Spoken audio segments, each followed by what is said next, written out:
All right, I like the new upgrade, man. Do it automatically. I ain't got to do it. I ain't got to do it no more, man. You just press play. So that's one thing. So this is brand new for 2025. All right, so let's go ahead and get it started. Let's go ahead with the intros because we're already a little bit late. So let's go ahead and start with the intros, and then we're gonna go ahead and get started. Boom. Go ahead. Well, I'll go ahead with myself first, so I can go ahead and keep it in order. All right, my name is Brandon B. Dixon, NMLS 1541210. It's at Billionaire Loan Officer on all social media. Please like, subscribe, follow, tell a friend to tell a friend. Also, don't forget to subscribe to our YouTube. It's at Billionaire Loan Officer. So go ahead, hit me up, comment during the show. We're gonna read it live, so on and so forth. You ready for a mortgage? Go to my website, www.applywithb.com. You can book me for a consultation, or you can go ahead and apply right then and there, www.applywithb.com. You can call me 832-775-8357. You can call me 24/7. Or you can hit me at www.brandonbdixon.com. You ready to lease, sell, so on and so forth. I'm noticing this this is supposed to be a I, but it looks like an L. But last but not least, if you want to invest and mitigate your risk, go to www.cocinvestmentclub.com. Bam. Barry B, I got you up and ready. All right. Happy New Year. Welcome to 2025. This Homes by Barry B. You can, if you're looking to buy, sell, or invest in real estate in the Houston and surrounding areas, you can go to homesbybarryb.com, or you can get into Google and just Google Homes by Barry B. I'm on all social media platforms, TikTok, Instagram, Facebook. Well, not all. Most. But yeah, you can give me a call at 832-786-1270. Or you can, if you go into Google, you'll be able to get a hold of me. Send me a message, and let's get started. New year, new you. I ain't gonna say new me. About to jump on them new resolutions. I don't do resolutions. CJ, I got you up. All right. Happy 25, everybody. CJ, broker owner of Greenwood Realty Group. Give me a collab on the social media platforms at CJ Sells Texas. That's CJSELLSTX. Just like before, just let's stay connected, share, tell your friends about me, all that good stuff. In the YouTube channel, we got CJ the Realtor, where we have some of our highlights for our luxury home properties, showing you some of the best, finest, most extravagant homes in Houston that's available. So go on there, subscribe, comment, give me your feedback. I'm also doing local highlights of business owners. So go on there, let me know what you think. Got the new number. Hit me up at 346-536-3800. You can call or text me there. If you got any questions on real estate, I got you. And I'll be dropping some info too, because I'm coining myself the AI realtor. I'm working on some behind the scenes things with AI. So it's gonna be real dope. I'll keep y'all posted on that. Just stay tuned. And I'll let you know what's going on. And then of course the Mansa Academy, our mentorship program, where we teach our young men knowledge of self-improvement and entrepreneurship. If you want more information, check out the website at themansaacademy.org. Okay, gotcha. All right, so don't forget to like, subscribe, help us out this year, man. If y'all like the content, please like the video, subscribe, hit the comment. We read all comments live. We'll react to it live. You got a question about real estate investing, making money, motivational stuff, anything. Hit us up on the show. We'll read it live. We ain't charging you. It's not $10 to read it live or anything like that. Not yet, but. Or if you a business owner, you want to sponsor the show, right? You can do that too. Or want to be on the show, just let us know as well on that. But let's go ahead and get it started, man. I want to go ahead, before we even start with the clips, go ahead and open it up to the panel. Two things. Number one, reflect on your goals in 24. just rehashing some of your goals, and did you get them accomplished? And then boom, what's your some of your new goals that you'd like to share for 2025? And now, we'll do a quick round before we go into a couple of clips. So who wants to start that off? I can. I think my goal of being more present on online, I did that. And this coming year, I'm going to be more. I'm actually working on a couple things now that I'm be more present online. So I'm taking it a little bit further out. So it was a good year. Gotcha. So your goal was like the have more social media presence. You're trying to have more of a social media presence in 2025. Yeah, more social media presence. That was for what I had for 2024 to get Right. more. And I've gotten more contact with people online, and so now, and that's something I thought about. I was actually going to try last year, but I really didn't. But now it's something I'm going to get into this year, and so that's going to go a little bit further into it. So. Gotcha. All right, CJ, you want to run with it?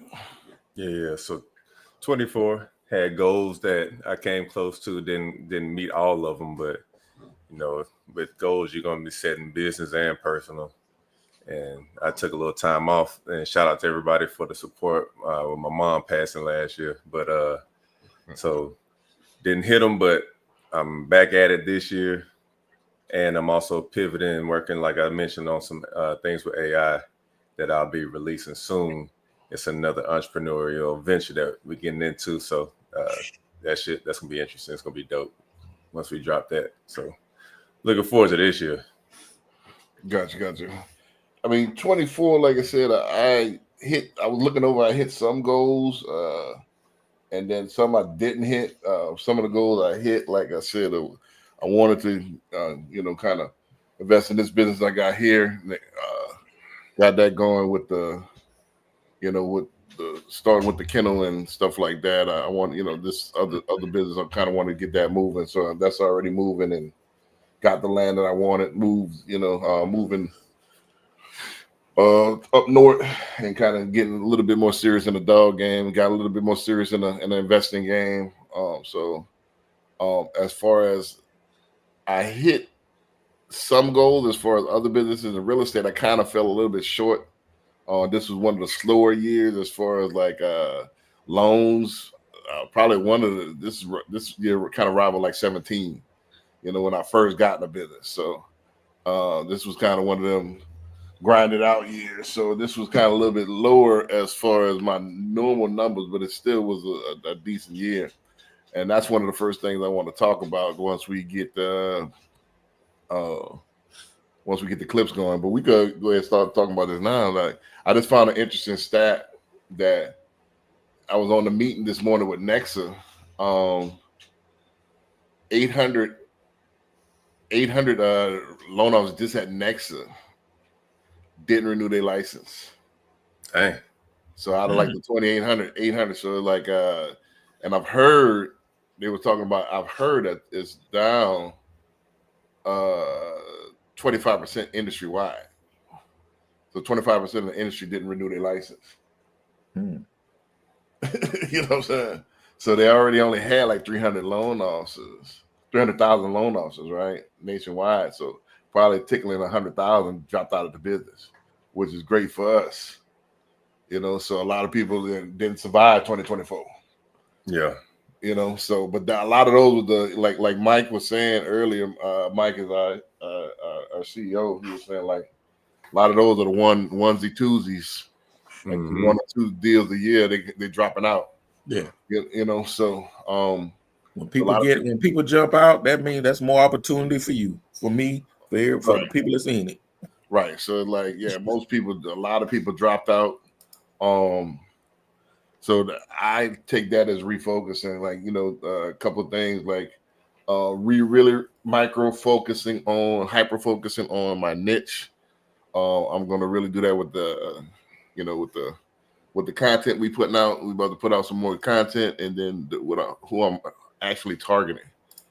So get more into the real estate investor side, working with high-end professionals, working with some first-time home buyer, but taking my first-time home buyers, converting them to investors and stuff like that.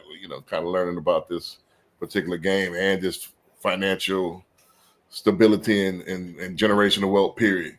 And that's kind of my lane. So I'm no longer training loan officers. I can recruit you, but yeah, to train me is gonna cost a ticket. So don't DM me to train you no more. I'm no longer training people for free. That's dead deal. That died in 2024. I'm not training anybody no more. As far as for free. Let's say that you got to pay a ticket. I'm not mentoring anybody for free anymore. So that's dead. That's died. You were doing it for free? I thought you was charging. Not on up front. Let me, you know what I'm saying? So I'm starting charging up front. Oh. Yeah, it's the mission to the ball game. So, because what happens, I found out with this, this newer generation, it's like they just want the money deposited into their account. I don't think they actually really, really won't work for the money. You know what I'm saying? I can say, all right, do A, B, and C, and then ain't nothing get done. You know what I'm saying? So I can't do it for you. If I do it for you, then all right. I'm working for you at that point. So you got to actually do what I say do in order to make the money. 1 + 1 = 2. So I don't know if y'all want to go in on any of that. Like, have you heard about any of that? As far as I'm not sure with the realtor. I'm pretty sure a lot of realtors dropping out too. Yeah, they haven't really were dropping out. Shoot, before 24th. So they just added more people to the list. They getting in or out? No, some it was getting out. Gotcha. Yep. And like you doing, like I'm digging deeper into my niche too, because even on the luxury side, I'm going deeper on like technology with going smart, going green. Right. Like, because that's the way the world is headed. So you just go ahead and get a jump on that. Gotcha. Well, shoot, let's go ahead and start it off. I was trying to wait to see if Corey pop in on him, but he just gonna have to come in late, like as usual. But let's go ahead and start it off with some motivational stuff. I'm gonna go ahead and stop it. This is a long video, so I'm not gonna play the whole thing first of all, but I want to play a couple of different pieces of him. Andrew Tate again. Don't shoot messenger. Look at the message. Don't shoot the message. I'm not. I'm not. Put a disclaimer out. I'm not endorsing everything Andrew Tate said. I'm just saying I like this particular part of what he's saying. Take the person out of it and just look at the message. So I'm not endorsing the person. I like the message what he's saying right here. So let's go ahead and run this one first, and then I really like this motivation right here. So I like to start off the year like this, man. Boom. So can y'all see the screen? Mm-hmm. Yep. All right, cool. That's all that matters. The best is all you can do. If you tried your best, it doesn't matter what happens. It doesn't matter if you lose if you tried your best. Most people have heard that before. But there is a secret to the universe that most don't know. If you actually try your best, you can't lose. Not pretend to try your best, not try the best, not try your best 90% of the time, not try your best with excuses. If you genuinely try your best all of the time, I don't know what's going on with that. Time, all day, every day, it's impossible to lose. So when people say, if you tried your best, it's okay to lose, that is a logic.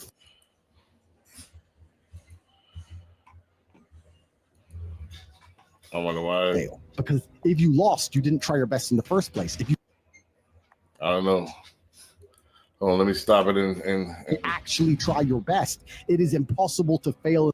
I'm not sure why it is a drag. Give me one. As soon as I stop, what's it called? It stopped dragging.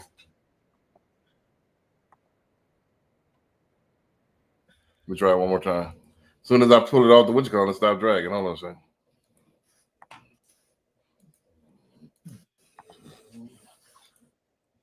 You actually try your best. It is impossible to fail in this life. That's got something to do with the large screen. God is watching and he rewards those who want it the most. That ain't it. If you want it the most, you can have it. It's a competition. Every dollar you want, the house you want, the car you I'm not sure. You got the gist of that first part. Let me fix this. So he just saying try your best. Is that's what his motivation speech is? Yeah. Leave it all out on the field. Right. What he's saying is that we was taught like try your best and that's all you could do, and it's really not genuine. He said it's actually a logic fail because if you really did everything you could do, you can't fail. You know, so if you really be honest with yourself and like do everything that you can do to succeed, you will succeed. A lot of us use that as a scapegoat. I'll try my best, and you really holding 20% back, 30% back. There's things that you could have did that you could have did, and that's why you didn't make it. You know, so that's kind of what I got out of that, man. Like, and that's true with. I look at 2024. Did I do everything I could do to hit the goal that I didn't hit? No, I could have did a little bit more. So that's why I'm refocusing with 2025. Well, I'll go ahead and open it up. What's going on? Yeah. What's up? Hey. What up? He's not that far off. I'm trying to get this thing to work. Hold on, let me. Probably using up on that 4K. Nah, it's 1080 on this one. 1080. Yeah, so like you can see, we're a little bit more crispy. You know, so let me try to see. I got it buffering, so let's see if that works. So yeah, we got a little space now. So let me go ahead and finish running it, and then we can go ahead and get to the clips. But I wanted to get to this first because I thought this was pretty good. You know, hold on.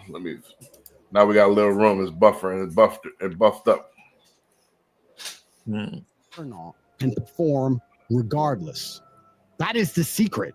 You cannot fail if you try your best. So if you don't have the car you want, the woman you want, the relationship you want, the friends you want, the house you want, you haven't been trying your best. Because I guarantee the second you do, you'll have all of it. I believe there's only three reasons people are not rich. One of three reasons. You're either stupid, arrogant, or lazy. Stupid is actually the smallest category. People think, oh, there's a lot of stupid people. There are, but I know a lot of stupid people with a lot of money, right? There's so much money in the game. To be too stupid to generate money, I think is less than you're genuinely too dumb to ever make a good wage. Then you have arrogant and lazy, and these are the two most common. Lazy because people just, but I need time to myself. But it's the evening. Or, it's hyper competitive. There are people who do not need time. Man, this thing here with the buffer, and I thought I had plenty of room. To themselves, there are people, there's an Indian in Islamabad, or there's a guy in Islamabad who do your job online for $3 an hour and he doesn't sleep. You're going to lose, right? So if you're going to be lazy in any regard, you have to understand there are people like me who are billionaires who work 18 hours a day. When I finish this, I get into my car and I open my laptop and I work on my way to my next appointment. I'm going to work all night till the day I go. When I go to sleep, I close my laptop and I'm asleep a minute later. I work. That's all I do. Lazy is a big problem because people go, but I just want to relax. If you just want to relax, that's fine.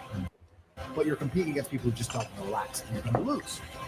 And the last, and I'd say that's around, a lot of people have that element to them. A lot of people are lazy. That's about 50% of people. But the main reason people are not rich is because they are arrogant. If you were to take somebody who says, I'm doing my best, I'm really trying, and you were to get an exact schedule of their last week and find all the times they've wasted time, you'd say, look, you've wasted time. You know what's actually amazing? Most of those people are not even self-reflective enough to go, you're right, I'm not trying my best. You know what they'd say?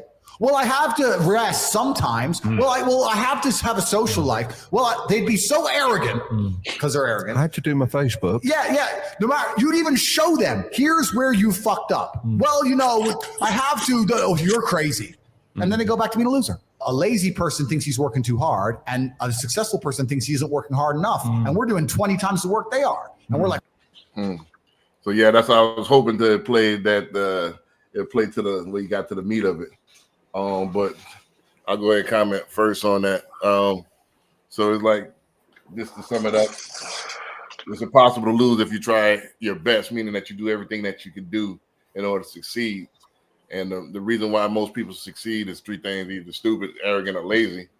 And the arrogant part is the kicker, where most people, even if you show them, they can't take constructive criticism. They're still trapped in their own bubble. They're still trapped in their own zone. That you can't tell them nothing. You can't coach them out of it. You can't, even if you put a mirror up to them, they can't see their reflection. So, and that's most people's problem. They think they got to go. It's crazy. If you got it going on, why you not hitting your goals? So you got to be self-reflective enough in order to actually do that. So I'll go ahead and open it up. Yeah, not everybody speak at once. I was gonna say, yeah, I think people got to be honest with yourself, because you know whether or not you did what you were supposed to do or needed to do that day, that week, that month, that year. And if you don't sit there and have that moment of reflection, especially at the end of the year, to see what you did, good, bad, and different. If you haven't done the audit all year and you wait till the end of the year, it's gonna be tougher to like pinpoint the things you didn't do. But we all fall short at some point. Yeah. For sure. I think I'm saying it's what it boils down to is to me, it kind of circles back to accountability. If you don't want to take accountability, it's never your fault. You're always going to figure out excuses. Even as the example that he used, if you take a look at the schedule and you point out, here's where you fucked up. This is what you could have been doing. People are always going to find some kind of excuse why they didn't have time, they needed to do something else, or whatever the case may be. Which at the end of the day, if you don't have accountability, you really can't get better, or respect for your situation to change. So I definitely think, he was hitting on point. But I think, it just boils down to accountability. Do you have it or do you not? And here's the thing, not everybody wants to be great. So if you don't want to be great, there's no problem with the schedule that you have. You being lazy, you making excuses, or whatever the case may be. But just don't complain about the results that you get. Right. I like that last part you just said. A lot of people don't. I mean, what's successful or winning to one person is not to the other. So, like you say, don't complain about it. If that's the way you are and that's the way you living, don't complain about it. Now, when you complaining about it, that's when you get on them like, hey, you're not doing A, B, and C, or you just did this. Don't complain. Facts. If that's how you want to sit and lay on the sofa all day, and then just don't complain about you don't have any money, or you know what I'm saying? You ain't got no money for food, you ain't got no money to pay your bill. Don't complain about it. You put yourself in that situation. Well, I think everybody all problems. Statistics show that most problems and most even marital problems, even friendship problems, all stems from financial. So I think everybody here can agree that financial discipline and financial stability is a thing that most people need to achieve, are striving to achieve. So even if you, not in the career, everybody have to either live within their means or try, if you want to live a exuberant life, you need to make more money. So everybody should agree to that should be striving to do all they need to do to at least be financially stable, and what that requires is discipline. Most people don't have that. Most people, even if they content on what they're doing, they still want to do more than what they're actually the output that they're putting out. You see what I'm saying? So if I'm making $60,000 and you still want to go on 3 weeks vacation and you still want to do this and still you can't do that. So I get it. Like, hey, if you don't want to be great, you don't have to be. Everybody can't be great, but if you're gonna live here, you need to live either here or below. Most people want to be here, and they only putting out the output of here. That's the issue, and that's where the contradiction comes in. Like, all right, if you you say you want to do more, you want these things, you gotta make your output more. You know what I'm saying, to afford these things. You see what I'm saying? Especially now with the way inflation is now, you gotta grind and harder and make more money just to break even. Right. And that's another thing. Let alone going to do like the extracurriculars. Right.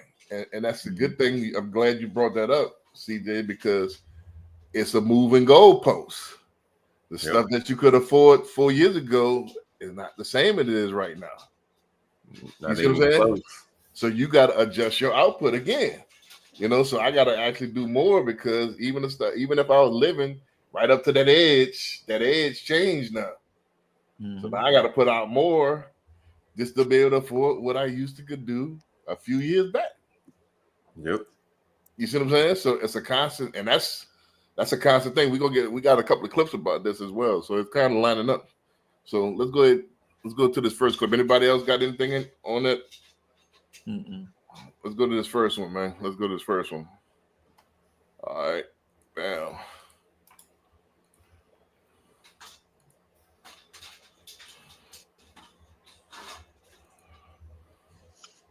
Have the money, just like me when I was starting out. Like I had to take that risk and pay my videographer on a credit card. I didn't have the money, but I knew it was important. I knew it was going to work out. I had 3 young kids. One was a newborn. I had no money to buy leads. We sold our big house. We sold our nice cars. We were living in this tiny house. I was driving a used Honda Odyssey minivan that the brakes were so loud. I was rolling up to showings and I would park down the street because when I would brake, it was so loud. I still kept posting. You can't be fully present with your family and build a business at the same time. It's not possible. Like you have to sacrifice. Are you proud of yourself? 87% of realtors fail within the first 2 years. Like that could have been me, right? I'll go ahead and run them. A lot of agents, they mean well, but they don't have the money. Just like me when I was starting out, like I had to take that risk and pay my videographer on a credit card. Bam. So I just wanted to run that beginning back in case y'all missed it. Bam. So I'll let y'all go and react to that. It's like how much you believe in yourself. Like if you're going to invest in something, why not invest in yourself? Invest in yourself, yeah. And if you say you're going to be successful, you got to do what you got to do. And shoot, in a lot of cases, a lot of realtors ain't even full-time realtors, so they got other jobs. So like her situation was a little different because she went all in and like she said, they sold their house and everything. But I don't know if it's majority or minority, but a good deal of realtors have a 9 to 5. Right. And that's what actually I'm glad you said that because I was going to get that. Man, TJ said I thought real estate agent and loan officer was part-time. No, sir. Yeah. I mean, not supposed to be, but you can. It is flexible to do that. But the most. Well, I'll say it's tough for agents though, bro. Because if you got a 9 to 5, and you got, let's say, your client's a business owner, and they're looking to buy a property, they got flexibility during the day, but you stuck in the office at work. Like, how you going to show? Right. And it's only so many times that you're going to cancel or say you're upset, I'm not available that day before they move on to the next building. Right. They might not want to wait till after 5 or wait till the weekend, especially when the market gets hot, like really hot again. And like waiting to the weekend gonna cost you. You're going to lose out. Right. Well, I think, like I said, most of the ones in the twosies a year are the part-timers. So the ones in the 2 hours because they sell it to their cousin or a friend of a friend, and that's it. And that's the scope of their sphere of influence. And a lot of those take up the business. That's a lot of those bottom feeders. You know what I'm saying? Like that's just 1 or 2 a year. But when they drop out, it does open it up because now they got to reach out. Now you got to refer it out. And I was talking to somebody the other day explaining like even the 1 and 2 is still profitable. CJ, I won't get your input on this, but I mean, think about it. For a lot of people, they work that 9 to 5, they making $60,000 a year, or whatever, as a teacher or whatever. They sell 1 or 2 houses a year, even if they got a Keller Williams type split, where they take Keller Williams taking a third of that thing. Wow. the average house in Houston is about 300,000. So that's what about 300K. So let's just for Nine, so it's like 300,000. 3% of that $9,000. So they gonna get is 27. So you still making what, about 6,000 on it? Yeah, about 6,000, and then you pay all your fees and your dues and all that. So even if you sell one, that's still somebody's vacation. Yeah, that's how they're looking at it. All right, well, I make my money. Nowadays, it's just gonna be gas money. Well, I think a lot of people don't. They don't research it. Or they don't research. Like if they want to go to business, they don't research that business. You need to research it and see what's going on with it. You just can't. You look and see these dudes that's selling 300-400 homes a year. Mm-hmm. You looking at them, but they the aberration. That's not the average agent. Right. Yeah, you see Barry on TikTok doing the bid. I've had some people that thought about going into it that they've asked me questions. Hey, what about this? And how about this? You got to research it. You can't just jump in jump in the water in the deep end. Yep. Right. Well, they hoping and wishing. I think we talked about this a couple of years ago. So plus there's some sharks out there waiting on you too. Right. Well, out there looking, and they know you fresh blood. They're gonna take advantage of you, and you got to research the business.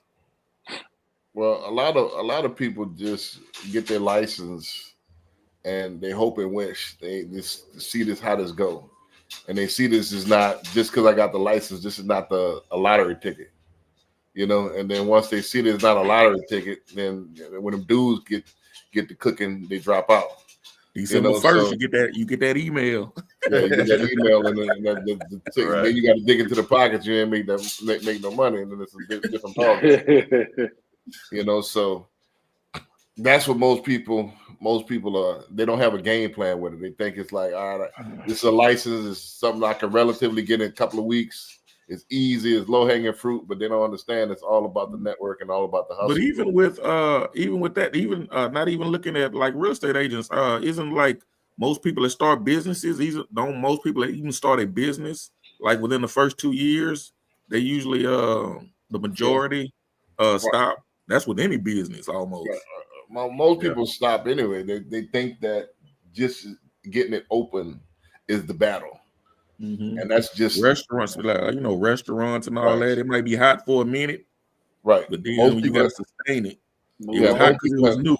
Now it's not new anymore. Yeah, most people have no strategy, no long-term strategy, no strategy of they hoping like it's all right. I open and it just explodes, and if you open and it don't explode, they have no backup game plan on how I'm going to get it to how I want to get it. That most people don't know how to do it like that. Mm-hmm. And that's with anything. That's with any business. Let me read this. My man Delquavius Jackson said it's more complicated than I think he was talking about when I was talking about people with their financial literacy.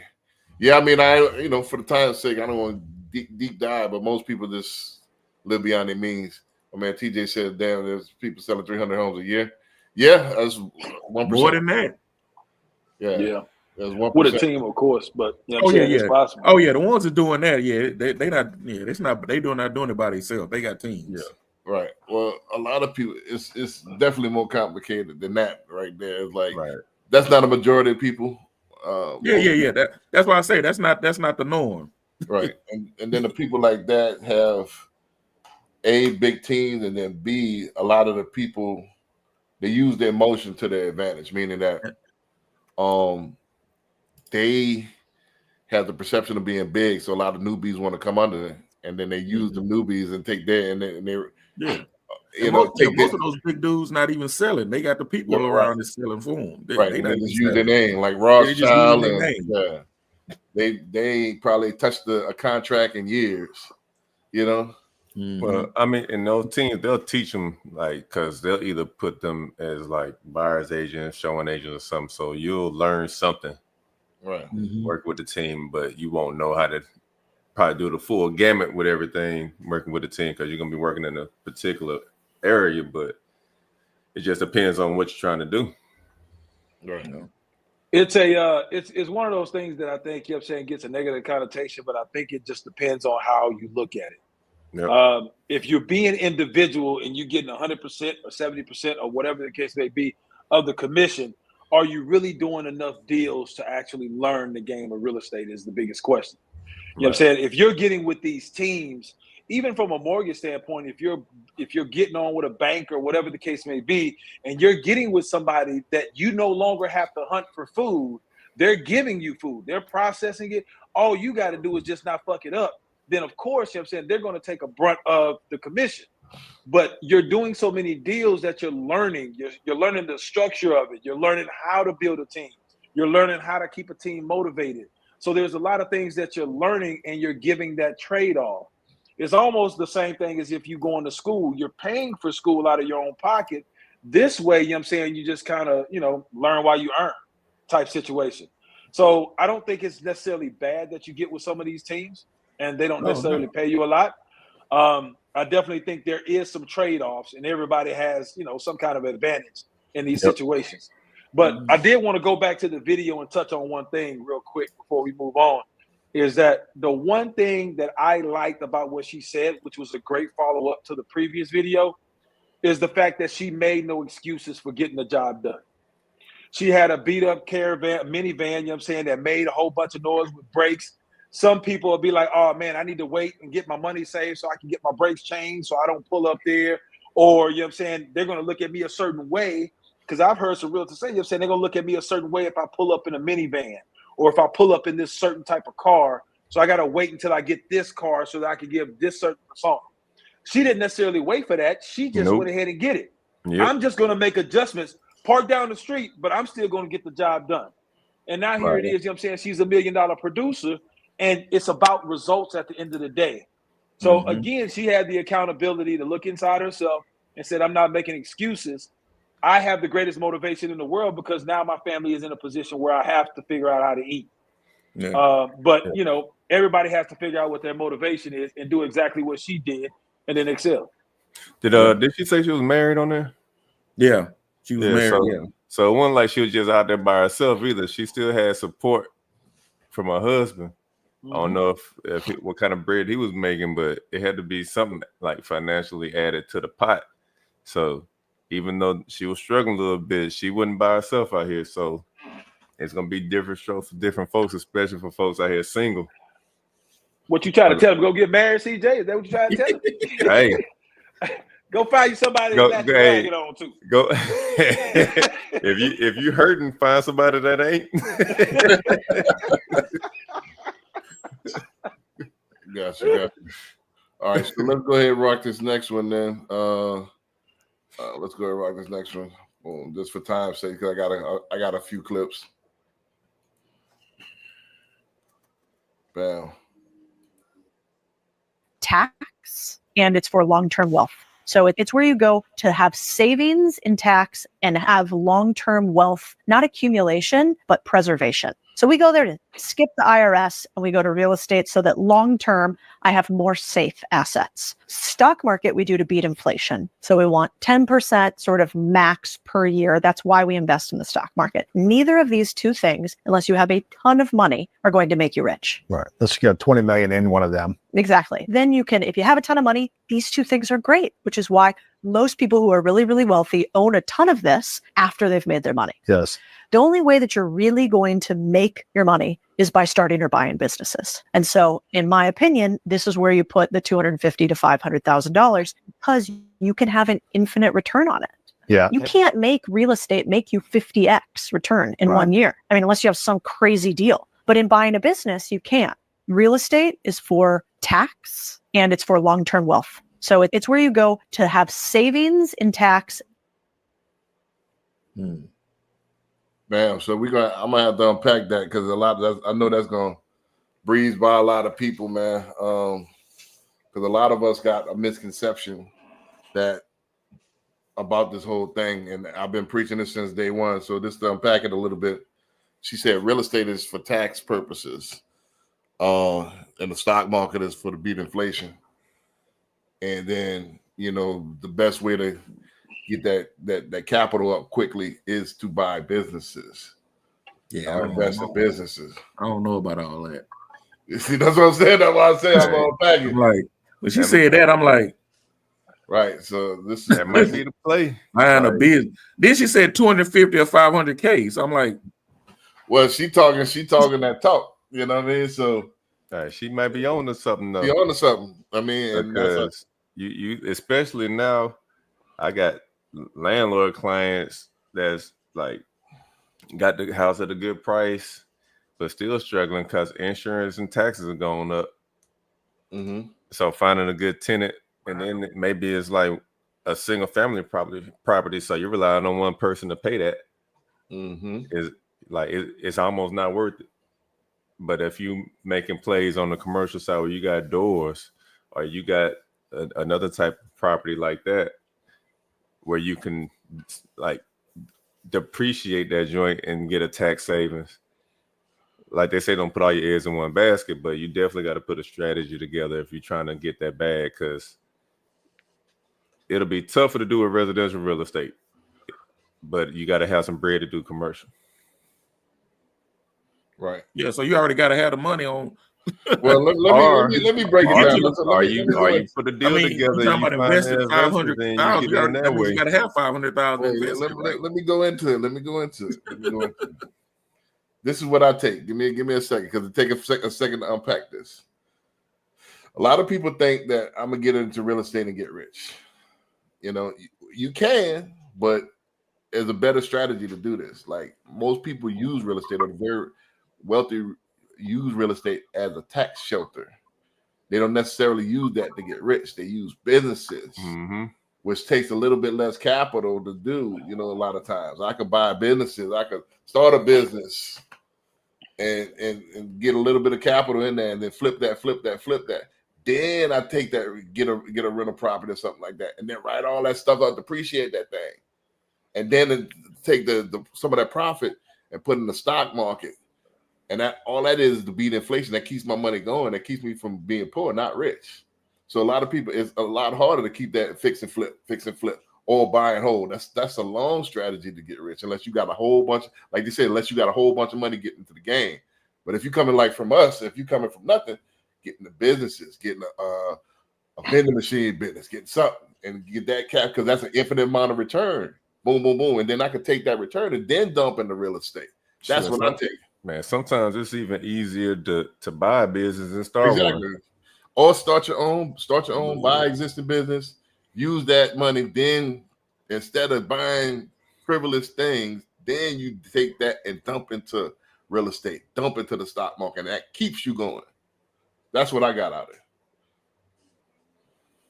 it. So here's my 2 cents on it. I think you're saying, when it depends on who you look at and how they made their money, their opinion is going to be biased upon how you should make your money, right? Cody Sanchez is one of the most biggest business buyers there is out there. Great YouTube channel, and all she talks about is buying businesses and leveraging business. That's the way she made her millions, and then that's what she's biased towards. If you talk to Grant Cardone, or you talk to Donald Trump, they're going to tell you there's no other way besides real estate. So, you know what I'm saying? I say that to say this is that, you know what I'm saying, every guru has their way that you need to make your millions, but at the end of the day, nobody knows your situation more than you.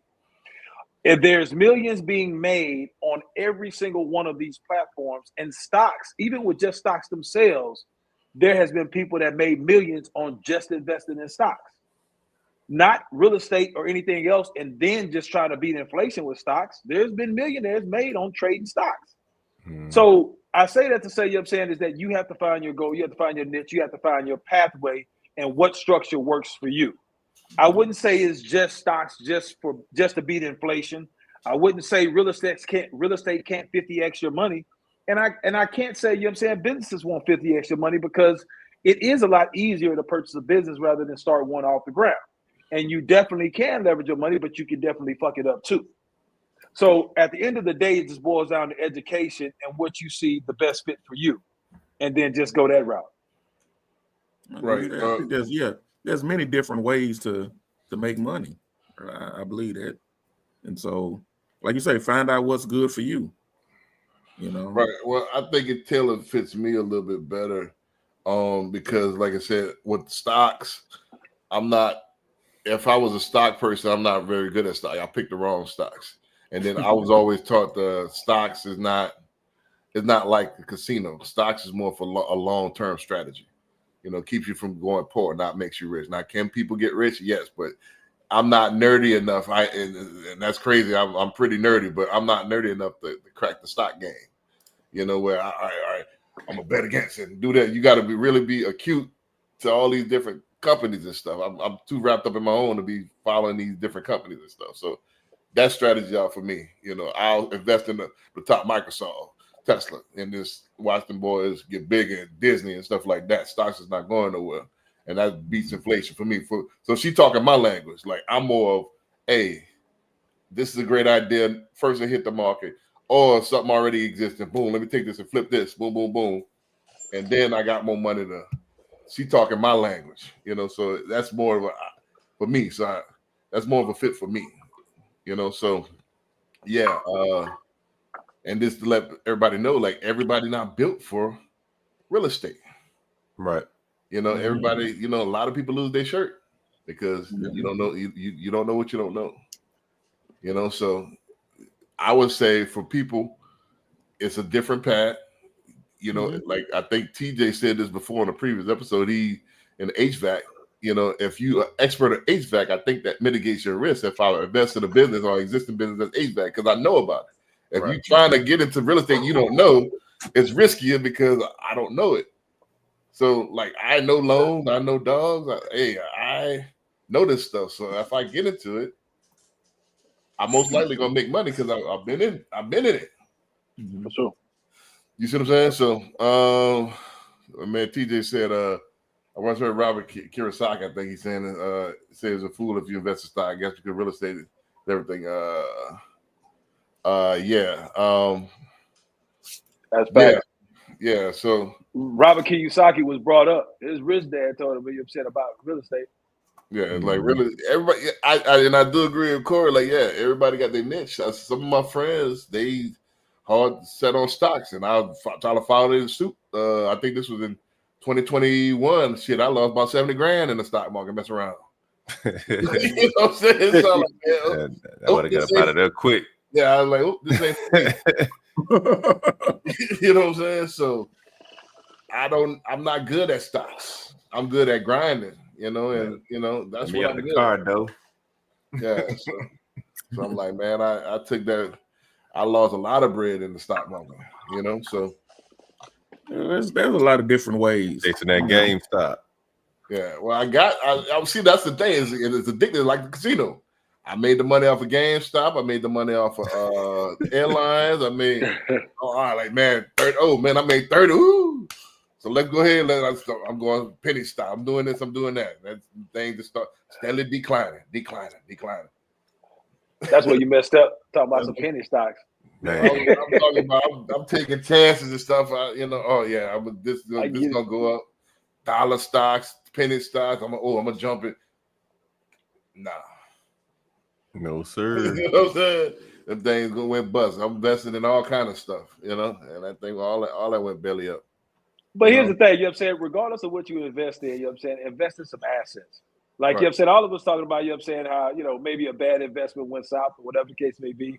But for all the millionaires, you know what I'm saying, look at how many failed businesses they had, failed investments that they had before they actually struck one that actually took them to the moon. So, you know what I'm saying? But at the end of the day, you know what I'm saying, you going to buy a vehicle just because, you know what I'm saying, you want to put some 24-inch rims on there with some white walls or something, you know what I'm saying? That ain't going to get you nowhere, or no return. You know what I mean? So there's lessons to be learned in all failures. So, you know what I'm saying, you can take those lessons and then reapply them, make the adjustments, and then win down the future and find yourself in a different financial position. Right. And that's why so don't let that be a deterrent. Oh, no. I mean, I know that. That's why I don't gamble. That's why I played dice, I lost. You know what I'm saying? That's what they say. Make a plan and stick with it. Right, like even investing in stocks. What's dude? Ian Dunlap. They say I forgot two core stocks and then 2 ETFs and that's it. He'll like trade. Just Yeah, I Maybe ain't doing twice all a that week crazy. and leave it alone. Yeah, I'm like almost like a little bit more slightly riskier mutual fund. That's how I look at stocks. I'm not doing all that trading and betting against and shorting. I'm not doing all that. You know, so I got my Bitcoin, I got my Tesla, I got my Apple, I got my Disney. That's it. You know what I'm saying? I'm not doing all the Fords and the airlines. I'm not doing all that no more. Nah,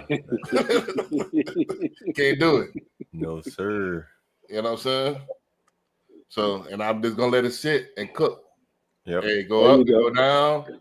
When it drop a But little see- bit, throw some more on it. Yeah, see, that's the thing is like I learned my weakness. I'm not good at that, so I'm not gonna keep doubling down on something like that. I'm good at betting on me. I don't like stuff I don't have control of.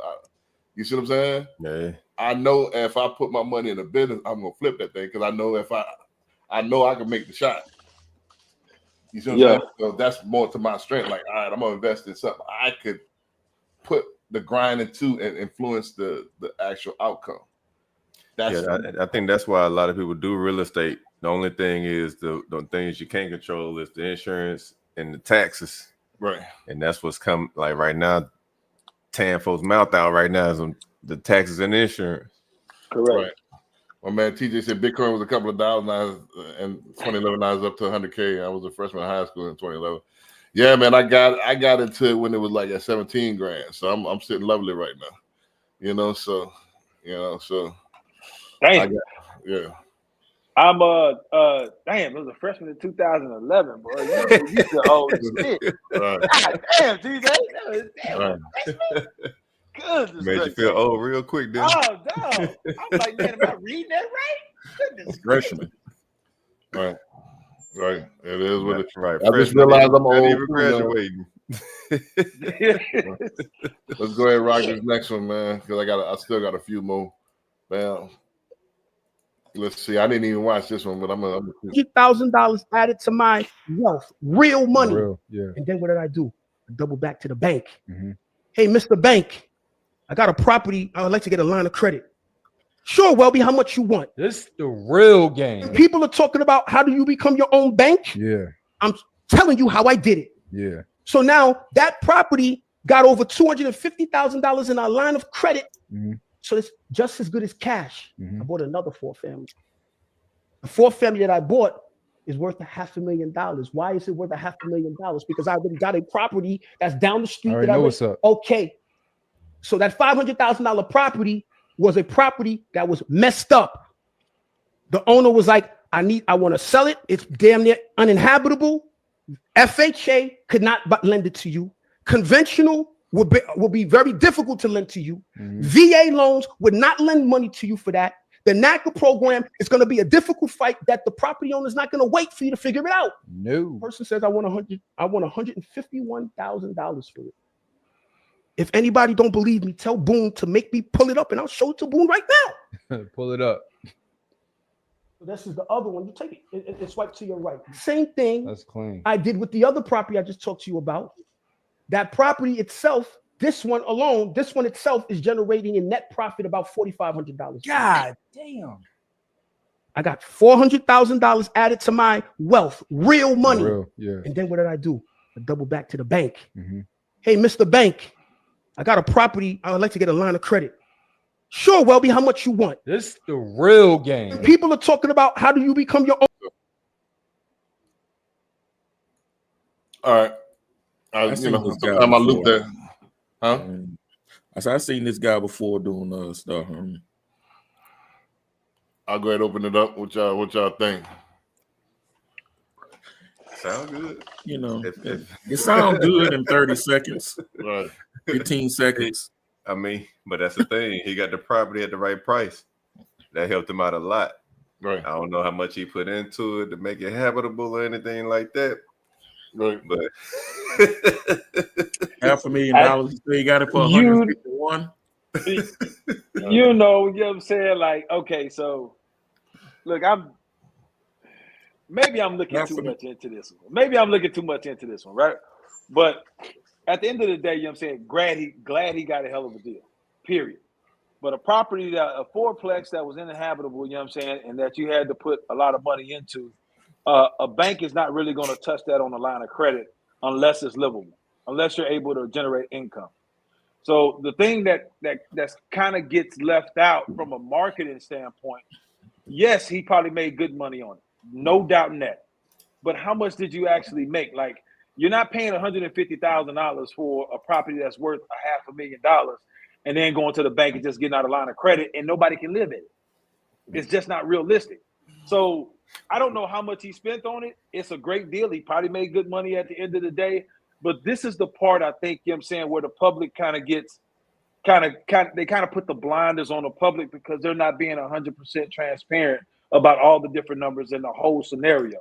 That's just like flippers, you know what I'm saying? When flippers have these YouTube videos, they cut out a lot of things that they go through, the surprises, the overruns, and all this other stuff.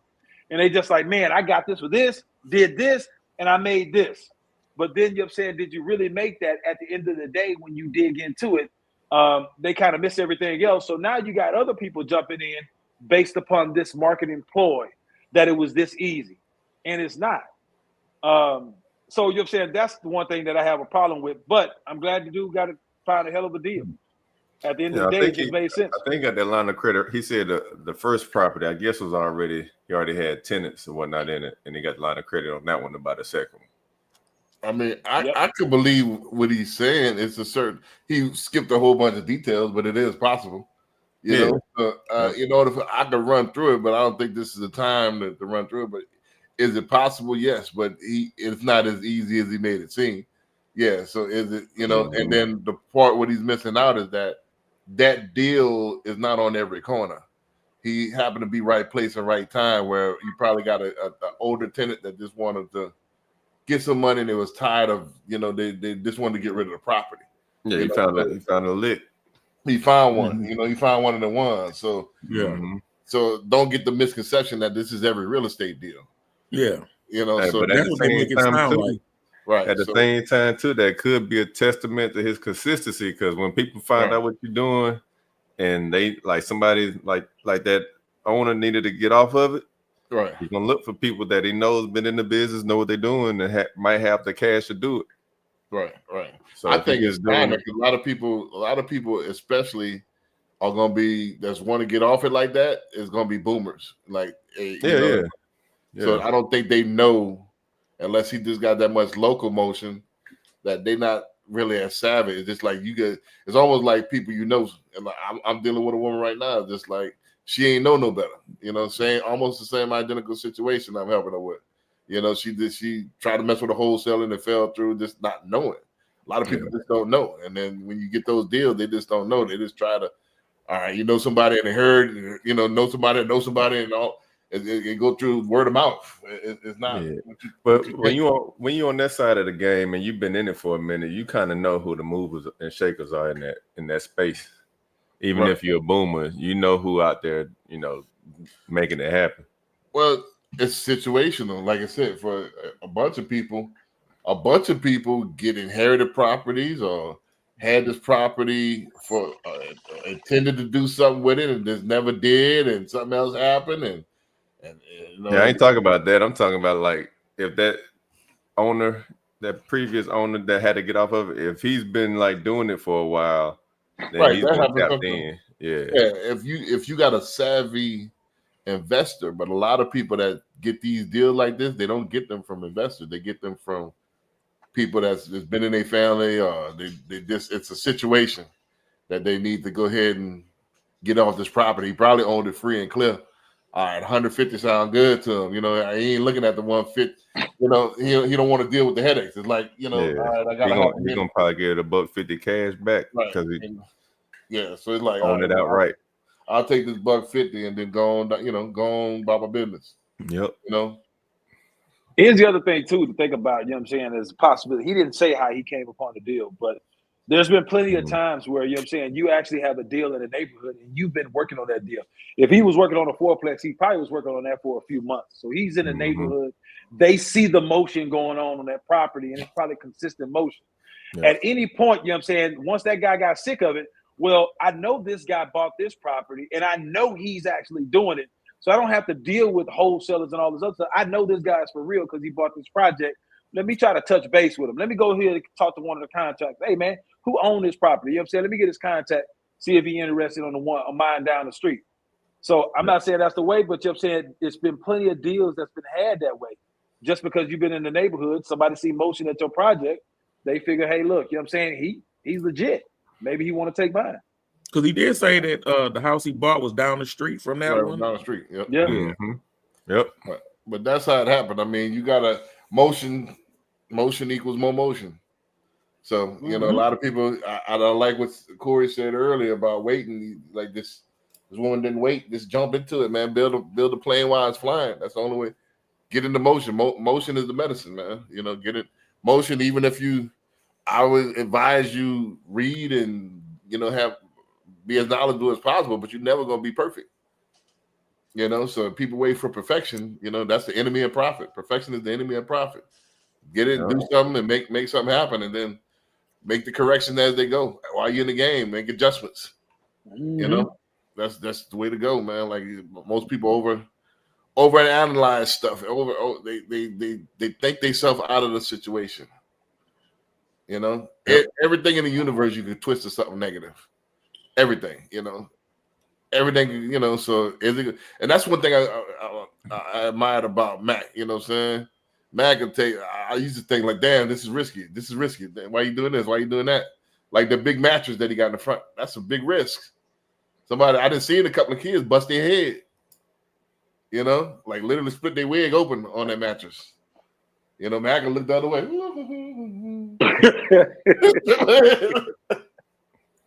You know what I mean? So I seen a couple of kids split their wig. You know, I'm like, damn, I wonder if they're gonna sue. Like, but he got a big sign, jump at your own risk. So he not worried about it. Hey. There it is. You know what I'm saying? So this is my liability waiver right here. You know what I'm saying? This side. Jump at your own risk and shit. I didn't see we'll call the ambulance for you, but you he ain't calling no money. Right, Mike turned his head. Act like he ain't seen it. Hey. You know what I mean? That's some tough shit. You know what I mean? Before we go to the next video, I need to know what Barry B is eating over there. Because he's making me hungry, goddamn it. He is fucking that shit. I ain't ate all day. Hey, score that podcast, dog. He reaching I ain't down ate all on day, man. man. A handful like this. God damn, baby. Man, do I need to get me some cashews or something, man? Damn, you making me hungry over here. Right. Well, let's go to Dave Ramsey, man. Let's see what Dave Ramsey got to say, man. LLC owns the rental house. The tenant gets drunk and falls off the porch and decides it's your fault and sues you. They have to sue the owner of the house, which is the LLC.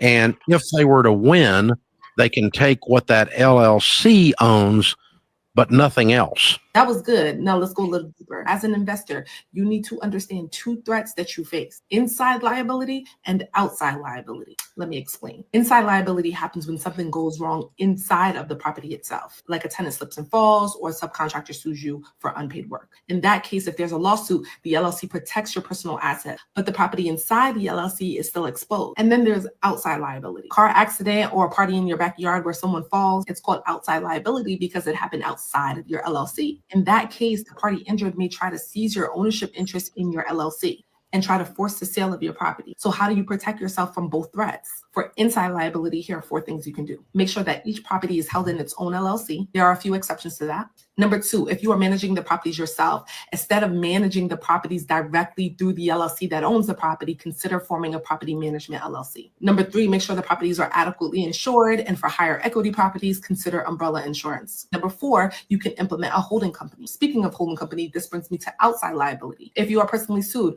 by that car accident or that party that we talked about in your backyard, that injured party cannot easily access that property holding LLC if that property holding LLC is owned by a holding company, if that holding company is set up in a charging order protection state. If an LLC owns the rental house, the tenant gets drunk and The holding company that owns a holding company owns a holding company that owns the holding company. Correct.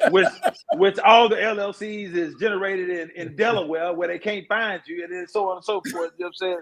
It seems like a lot. Shoot, with that new what is that document now? They want you to fill out the information to show what. Oh yeah, it's new. LLC It just own. started on January 1st, didn't it? Yeah, I think they extended it to like the 12th or 13th or something now. It's something crazy, but I think they still Apparently, gonna do it. I heard it was overturned. You know what I'm saying, at the end of last year. So as of Oh, right really? now, you know what I'm saying, it's caught up in They're saying legality it's work. You know what I'm saying? unconstitutional. Yeah. So the last I heard, you know what I'm saying, it's caught up in legality work. You know what I'm saying? The courts is going back and forth. So as of right now, you don't have to do anything, but it could very well be coming down the pipe. We just gotta wait and see what the rules have, how the rules go. They coming for it. Yeah, I don't know. Well, just to break that down real fast, you know, we ain't got time to go through each granular phase, but I would say it sounds like a lot, but get with a lawyer to protect your assets. You know what I'm saying? Protect your assets. I mean, if you're gonna do this, go ahead and do it all the way. Don't do it. Don't try to rig it or cut corners. Do it right. You know, get you a little bit of paperwork. I know we don't believe in paperwork on our end. Our community don't believe in paperwork. Get your paperwork together first, man. It's not that much. You're gonna spend a couple of $100 to a couple of $1,000 to get that together. Get your formation right. You could even use AI and Google that stuff and just get a lawyer to review it. If you want to pay them to draft it, go ahead and do it yourself. Do the LLC, and then it's called piercing the corporate veil. So you got to make it hard to pierce the corporate veil. That's how the well-off been doing it. Even with movies, they'll put a movie under LLC, and they'll steal somebody's movie, and they sue the movie to bankrupt the LLC. I don't know. They'll pull all the money out of it. Mm-hmm. You can't sue them personally. So stuff like that is like they've been getting away with this stuff, and I agree with it. Put each property under LLC, and that way you can't get sued, and especially if you got an apartment complex or commercial, you need that its own entity. Because if they sue, if you get sued, it can't come after you, and then you can't get in the poorhouse. Then you have holding companies, so it's even harder to pierce the corporate veil. Because what a lawyer's going to do the first time, if you get sued, they're going to try to see who owns it, and you got to make that hard to do. Like Corey alluded to, Delaware, Nevada, Wyoming. Those are some of the harder states to pierce that corporate veil. So get legal advice, get your IP work too, man. Intellectual property. A lot of people don't even know what IP is, man. You got an idea and they just start putting it out there. They get mad when somebody steal it. Did you protect it? No. Yeah. Spend extra money to get your IP together before you put stuff out there, man. The one thing, you know what I'm saying? I mean, you can do LLCs and all this other stuff, you know what I'm saying? You definitely just want to seek advice from a legal attorney, you know what I'm saying, on how to protect it. Now, you can't go to your cousin that do divorces talking about trying to figure out how to protect yourself.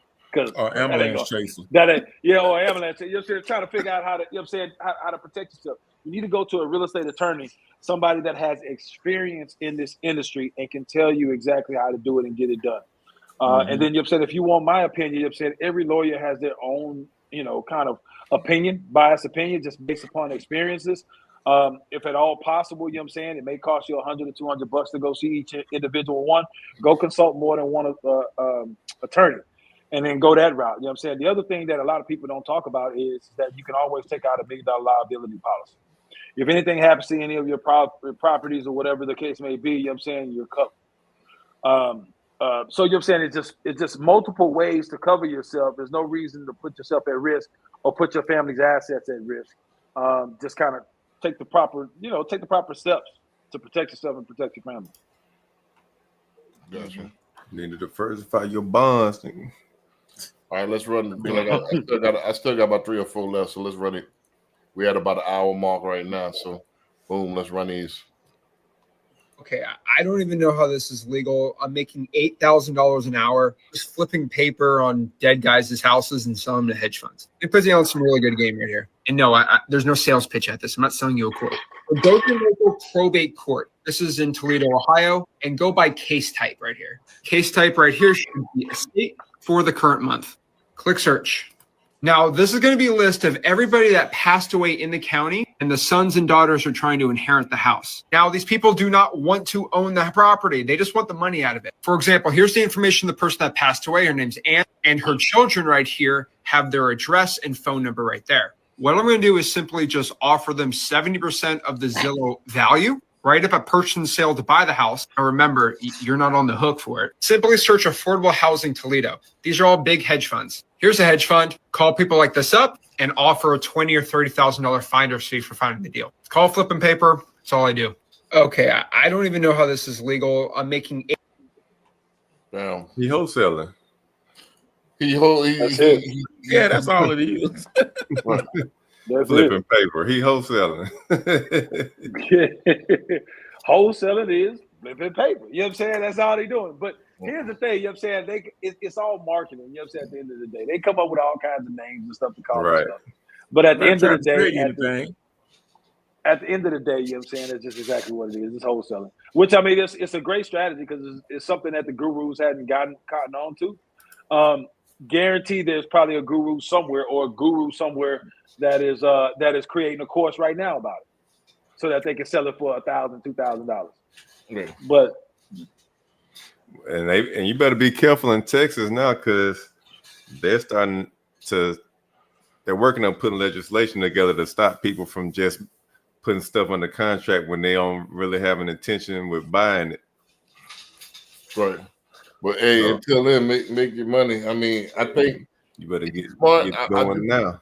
I just was telling somebody if you want wholesale, you got to have a mean network. So that's a good way to cut the line and go ahead and start calling on those hedge funds.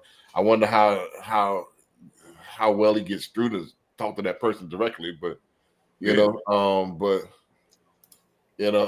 that's the part I don't know. But if it does work, that's a good strategy. If you don't know anybody, to start calling on people that you know have money, and then get them under your network, and then going from there. But that's the thing with people with money. People with money want convenience. They'll pay for convenience. They don't want to have to sit there and talk to grandma or talk to son and daughter to go through the grieving process. They just want to throw the money at it.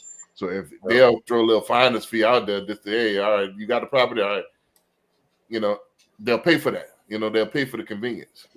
So yeah, is that a service? But yeah, you got to get your hands dirty. You got to get in the mud and find a deal and dig through the dirt to find the gold.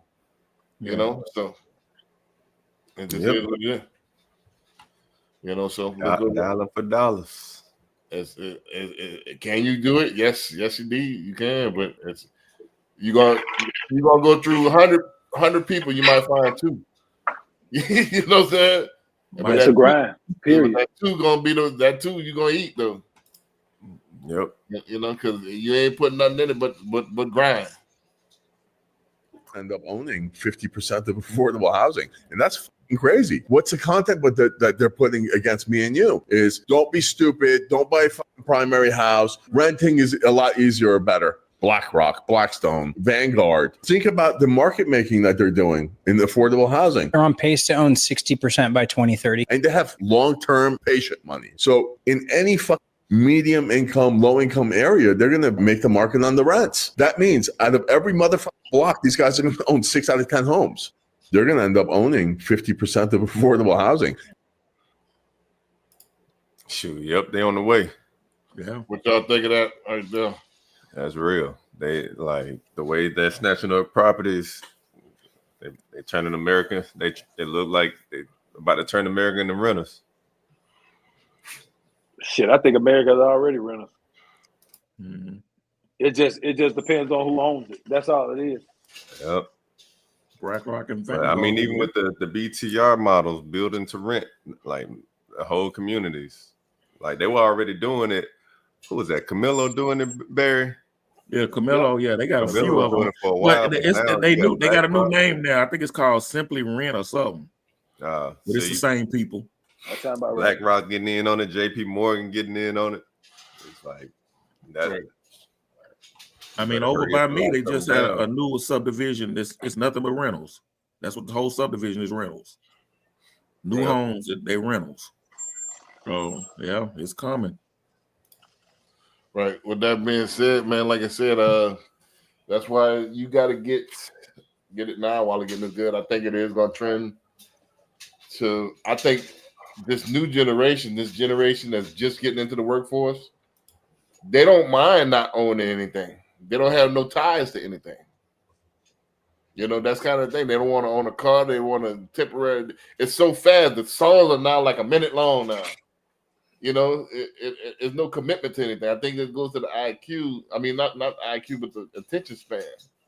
It's like, all right, they want to switch out cars. They want to switch out houses. I think they're going to go from, you know, it's going to be a couch surfing, going to be a real thing. It's going to be couch surf for a few months and couch surf here, couch surf, minimalists, and it's going to be, you know, live with a couple of my man Junior put me on to something. They got a new website called Split Pad. Oh, Pad Split. Yeah. Where you got people making these houses with it's like 8 rooms and stuff like that. So you got a room and you share a bathroom They're renting out the rooms. They rent out the room and it's weekly, almost like an extended stay, but it's houses. So they just rent out the room, and this new generation like that, you know. This boom. I just got my bag and a couple of things. And I live from city to city, and I'm an influencer. I work off the laptop. I'm living Cleveland a few weeks. I'm gonna live in Ohio. I'm gonna live in Miami a couple of weeks, you know. And I bounce around. I think that's gonna be a real thing. You know, Might be. Heard of that. A lot of jobs remote nowadays. You don't have to be remote, nowhere. so I don't have to. Absolutely. So you can jump around. Right. So and then a lot of people are making a lot more money online these days than they used to be. So you know what I'm saying, you're not necessarily tied to a location or tied to a spot. As long as you got an internet access and a laptop or iPad or whatever, you know what I'm saying, you can do your job. So you know what I'm saying, a lot of people are going international with it. You know what I'm saying? I'm going international and still continue to do my job and still continue to get paid. Yep. Right. So yeah, Split Pad. I was thinking about that lifestyle. If I hadn't had these dogs, man, I could bounce around and stuff like that, man. You know what I mean? So, get rid of them dogs, B. Hell nah. I got a clip going to that too, man. My man, the dude that owned the Grinch, that's one of the most famous bloodlines in the dog game. They told him the same thing. Get rid of his dog. His dog wasn't going to be worth it. The dog too ugly and shit. Now he got multi-million-dollar bloodline and multi-million-dollars a year. They told him the same thing. You know, so he stuck to his vision and shit. He won with it. I got about 3 more so shit. Let me go ahead and run these, man. Do it. Damn. So I might as well play all of them. Watch me negotiate and get this house for free. Hello, my name is Eric. I came across that house on Bridge Street. Yes. I see you guys got it up for the 150. Is there any flexibility on that price? Yeah, there is some, but I don't want to walk away. Like when I did try to list with an agent, they tried telling me that they were going to list it for like basically what I bought it for, which in my head doesn't make any sense. All righty. I think so I'll say this. Like I know for a cash deal, I'm going to be below the mortgage balance, so that's just not going to work. I do have like creative options that might be a good fit for you. And so like really what I could do is, I guess, depending on how much you would want in your pocket, like if that's not a crazy number and I can make sense of it, then the way I could buy it is cash you out of your equity. So I give you the chunk of money that you're looking for. And then instead of like, paying off your loan, I would just want to take it over. Does that make sense? Yeah, that makes sense. I'll cut to it and just let you know where my head's at. I would probably say I'd be comfortable giving you maybe like $5,000 to walk away with. Okay. Let me just go over that with my boyfriend. I want to talk to him about it, but that's like a real possibility. Is there like a time tomorrow you could call me back? Watch me negotiate and get. But that's the real thing. Think about it. If they about to foreclose on that thing, and or it's situational. Somebody offer you $5,000 and you can walk away, as opposed to sitting there and putting it on the market with what agents are talking about. That makes sense. You could just everybody ain't in the same boat. That 5 G's could be a couple of months to somebody. So what is he filtering out? Calling FHA, VA owners because ain't he assuming the loan basically? Right, assuming. Yeah, it's more than likely a FHA buyer right there. Right. So yeah, I mean that's a possibility. You got. I've heard of that game a long time ago. People doing that. You know, they used to door knock and do that. You know, they do it with tax liens and everything. Right. You know, give them something and then before all right, hit the auction. Yeah, roll on out. Let me see if I can give you something. And assume the loan. Here's the thing, you know what I'm saying? People underestimate a motivated seller. A motivated seller is actually, you know what I'm saying, more lenient and more, you know, kind of willing to do whatever it is because, you know what I'm saying, if they lose their property, they're going to make nothing on it. Right. So, you know what I'm saying, I'd rather take the chance. I'm probably 6 months behind on the mortgage right now, you know what I'm saying? And everybody keeps talking about there's not enough equity in my property, so they don't want to buy it. So I done got 10 no's before. And you come along talking about there's a possibility that you can put money in my pocket. And then, you know what I'm saying, I can still be able to kind of get away with this property or whatever the case may be. The worst case scenario in the seller's mind is at least I made $5,000, even if it's going into foreclosure, because it was going into foreclosure anyway. Right. So a lot of people kind of get scared to talk to sellers about this. But in a motivated situation, you know what I'm saying, a seller is willing to do anything as long as you can put money in their pocket, enough for them to actually move to another place, be able to have enough money to put down on an apartment, a deposit, first month's rent, whatever the case may be, maybe pay some movers or whatever. You can do whatever you want to with the house. Right. But people just got to get up. People got to get over the fear of even asking for that. You know what I'm saying? Because a lot of people are scared to have that conversation. Right. Yep. But you might be helping them out a lot because you saving them. Even their credit's not going to take the hit. You know what I mean? Yeah, a lot of advantage. That's why it's situational. You got to be out there and catch the situation, right time, and it's capitalism. They're capitalizing on opportunity. You know. Yeah. Yep.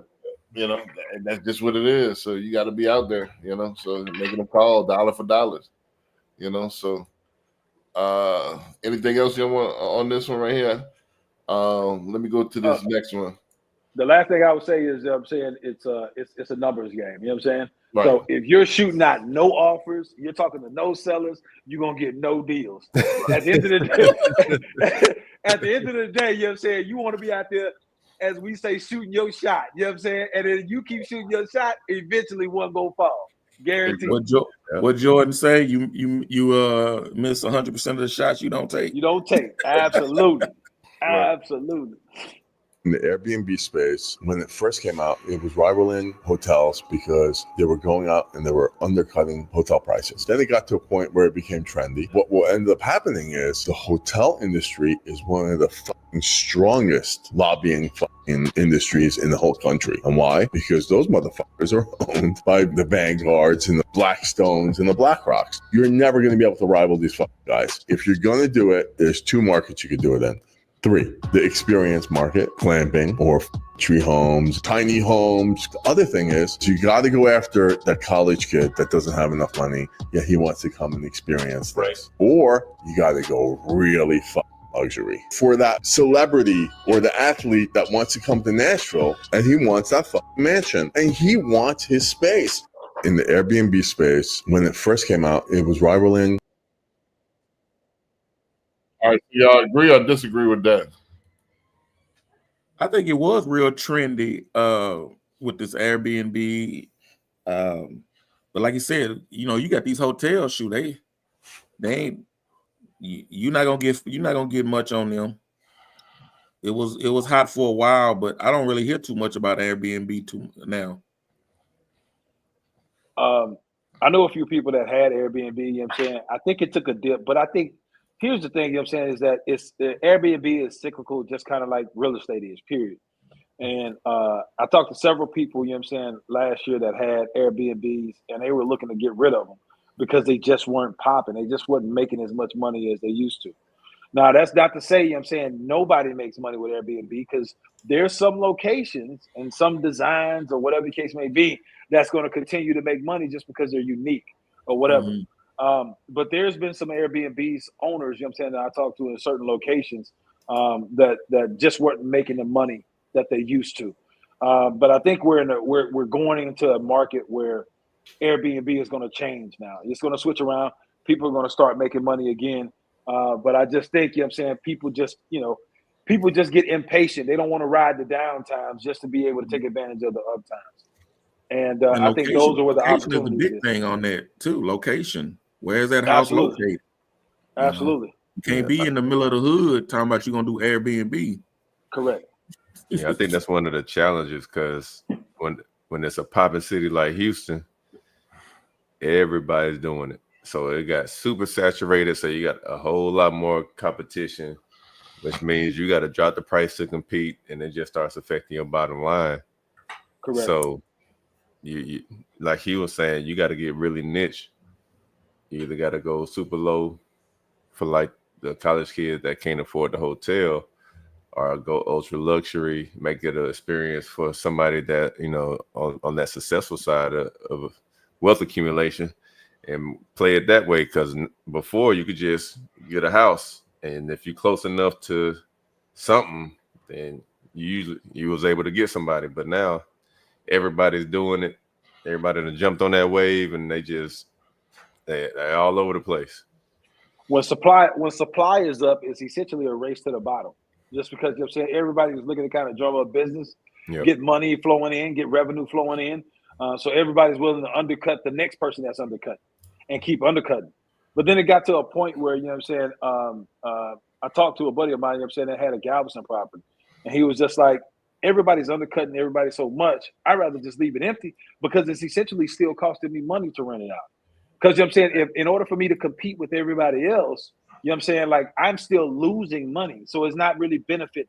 I'd rather just leave it empty. You know what I'm saying? So you run into those situations as well too. But it's still a thing. You know what I'm saying? It's still a thing and it's still a way, you know what I'm saying? But you just got to be real careful about the location of it, where it is, and the purpose of it. There are some people, you know what I'm saying, that's doing temporary housing for nurses, traveling nurses and stuff.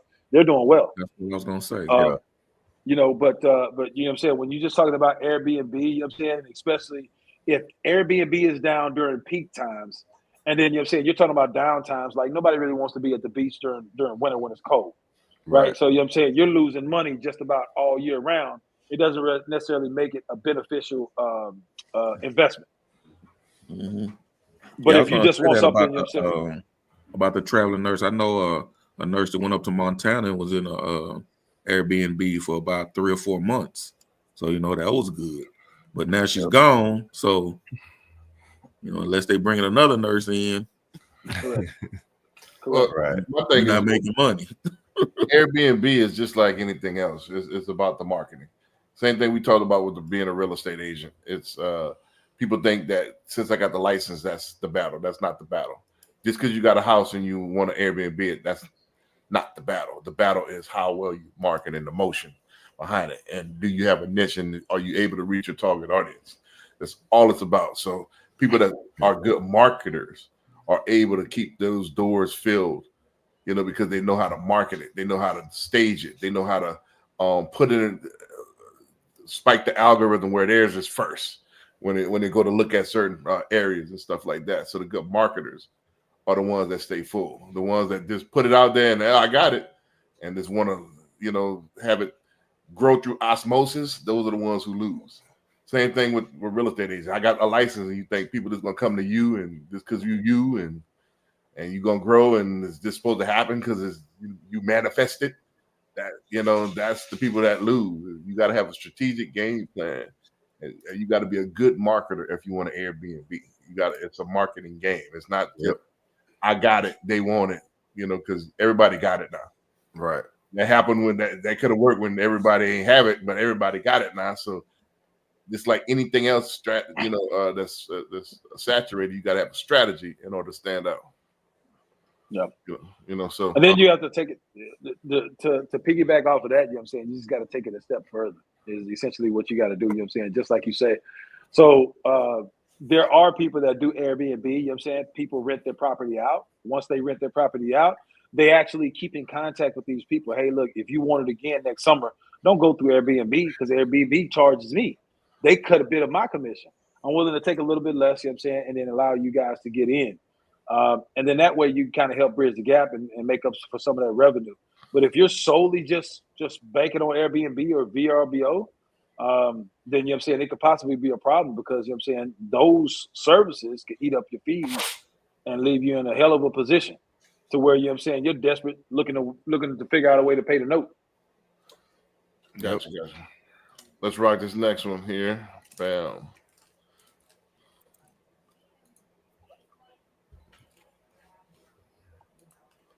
In 2024, I purchased my very first investment property with my twin sister.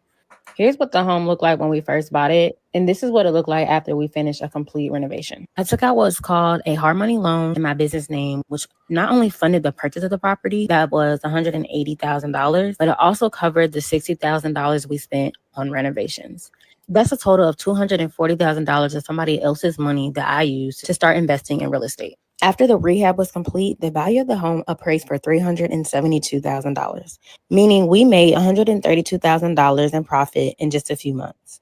But the true beauty in real estate comes when you buy and hold. So I refinanced the initial loan and now I'm renting out the home while the equity continues to climb. In my opinion, OTP or other people's money is key to building wealth.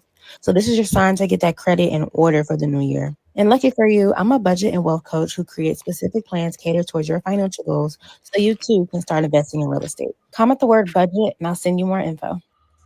Not the duck lips, huh? the duck lips and the peace sign. Yeah, duck lips and the peace sign. Wow.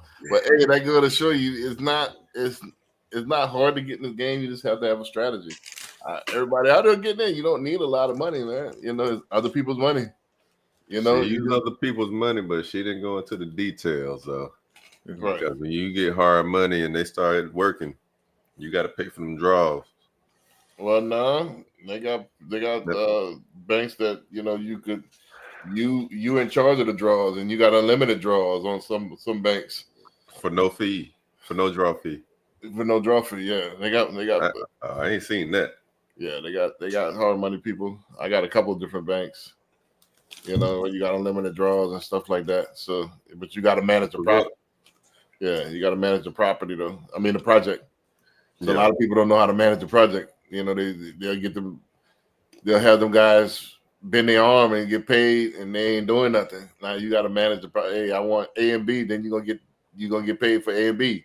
I want C and D, then you're gonna get paid for C and D. I want, you know, a lot of people don't know what to look for and don't have the time. They want to set it and forget it. That ain't how it go. Yeah. So you got to sit there and manage that project, you know, and a lot of people don't know how to do that. I don't want to do it. They just want money to deposit into their account, and that ain't gonna happen. You can't be lazy when you're talking about and flipping houses, or you know what I'm saying, even renovating houses or whatever the case may be, because there's a misconception where you know what I'm saying, if I have a general contractor, I tell the general contractor what I want, I can leave and not come back for 3 or 4 weeks, and then you know what I'm saying, hopefully everything will be done. Like you know what I'm saying, there's a lot that can be messed up in 3 or 4 weeks. And even with a general contractor, you know what I'm saying, you still have to manage that general contractor, because if they make mistakes, guess who's going to pay for it at the end of the day? Now, if you run into a good contractor, which is a needle in a haystack, then you know what I'm saying, they would actually take on the expense themselves. But a lot of contractors are running on a slim project per project budget. And in some cases, they've underbid the project just because of, you know, whatever the case may be, they just never bid it. So, you know what I'm saying, if they make a mistake or something like that, they don't have it in the budget to say, okay, well, look, we'll pay for it. They're going to put it on you, man. You know what I'm saying, I'm sorry, you know what I'm saying, you did tell me that, or they're going to say, you never told me that if you don't have any evidence and all this other stuff, and it becomes this back and forth. At the end of the day, it has to be done, because that hard money is costing you money every single day that you have it. Yep. So you got to get it corrected. So at the end of the day, you know what I'm saying, majority of the time it comes out of your pocket. So it does you well to make sure, even though you got a general contractor, I need to be checking on that thing on a daily basis or on a every other day basis to make sure nothing gets screwed up and it doesn't cost me more money. And I mean, not just mistakes, but also them not doing what they supposed to be doing. Correct. Right. You pay them the money, and hey, you don't show up, they don't show up. Yeah, they don't show up. You trying to figure out why you still haven't put drywall up, and it's been a week. Correct. Right. Correct. You know. And then when you don't show up for the job, they're gonna treat it as such. You know what I'm saying? Yeah. They don't want to took on another job down the street because somebody didn't stop. Somebody saw them working at your project, they didn't stop and had asked them to come down the street or whatever, you know what I'm saying? They done took on that project because she ain't worried about it, or he ain't worried about it. You know what I'm saying?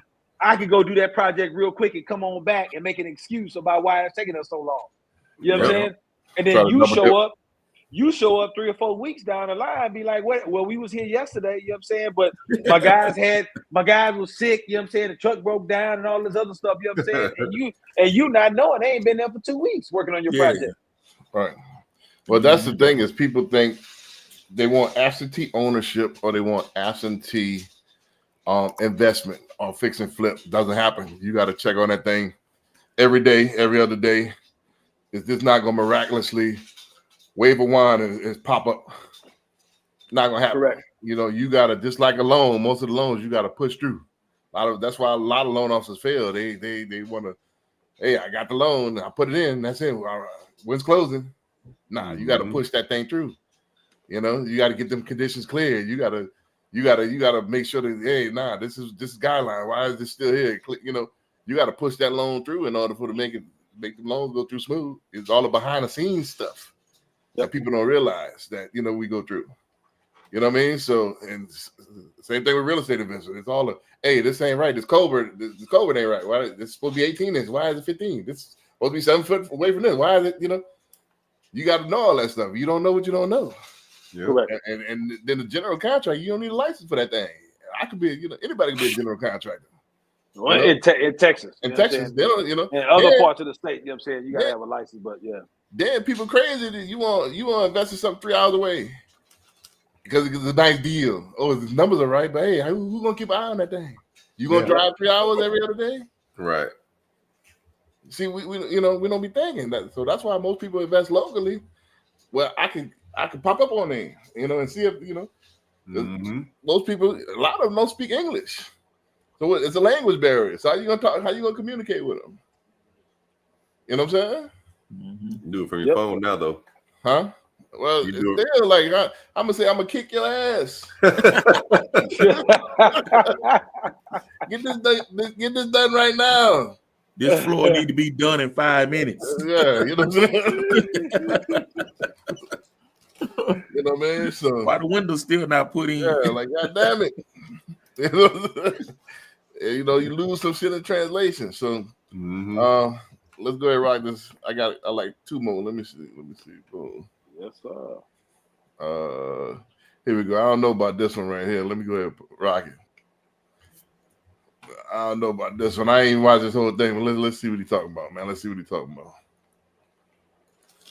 Want to build a relationship with Navy Fed? This is really, really deep stuff. Anybody know what a pledge loan is? If I have $3,000, I'm going to put in $3,000 and tell them that I want to do a loan, a secure loan. So, okay, how much do you want to do? $3,000. Okay, cool. It's in my checking account. Perfect. We're going to grab it from the checking. We're going to lock it up in the savings. And then we're going to give you our own $3,000. 2.25 interest. How many years do you want that? Oh, just give me like 2 years. Okay, perfect. Your payments are going to be $80 a month. But what you guys don't know, no hard pull. You just got a secure loan with Navy Fed. After you get the loan, you pay it off 99% in 2 days. So then you leave a balance of $20. At the end of the month, what do you have? A 99% paid off loan. And that boosts you up 20 points. And it goes into your credit factor. Do that twice. I recommend doing one for $7,000 and then one for $3,000. But it's your own money. Hey, bro, is it going to be locked up? Because I want to get access to it?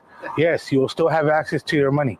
How do I want to build a relationship with Navy Fed? This is really, really deep stuff. Anybody?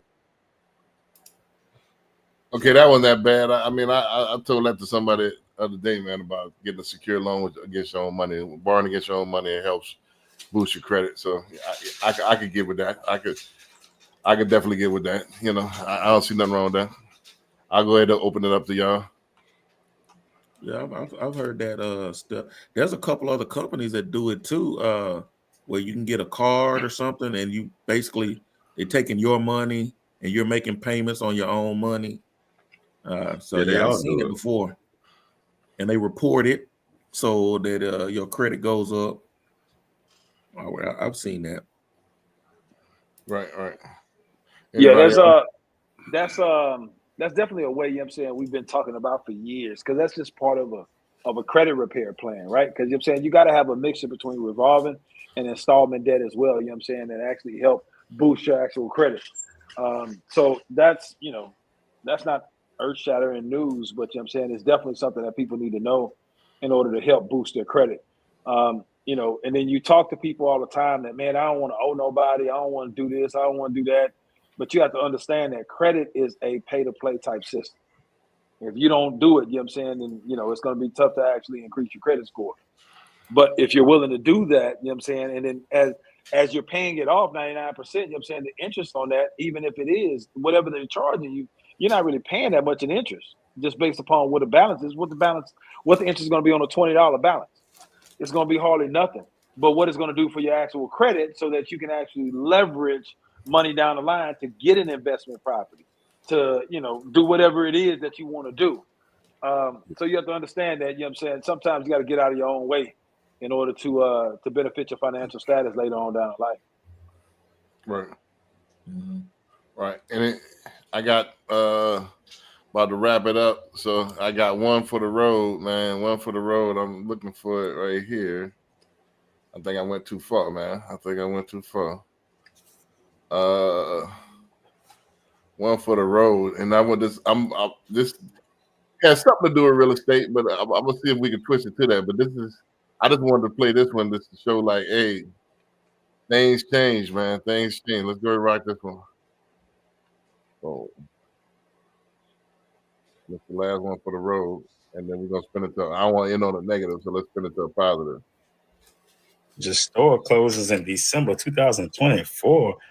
Party City? Whoa, Big Lots? What is this? Advanced Auto Park? 700. Bruh, Macy's? Denny's? People don't go to Denny's no more? I already knew about Sears. Just closed one of the final stores. I wonder where that was at. Walgreens. Damn, but they had 2 locations left over. Foot Locker. Bro, this got to be. See, this is what happened when we shop online. Family. Bruh. GameStop. This the online, y'all. This is what happened when we shop online. CVS. When we shop online, bro, they don't need these no more, man. Wow. So long, y'all. Damn. So no business is infallible, man. It's all those brick and mortars. Like, where's Sam's Beauty open there? I went to where they find a Sears is. That one Sears is open. It was the final Sears. The final Sears is closing. Why it ain't but one? Why he can't stay open? Right. That's how crucial it got. The last Sears had to close. You know, I ain't seen Sam Goody since the 90s, so I don't know. Man, for real.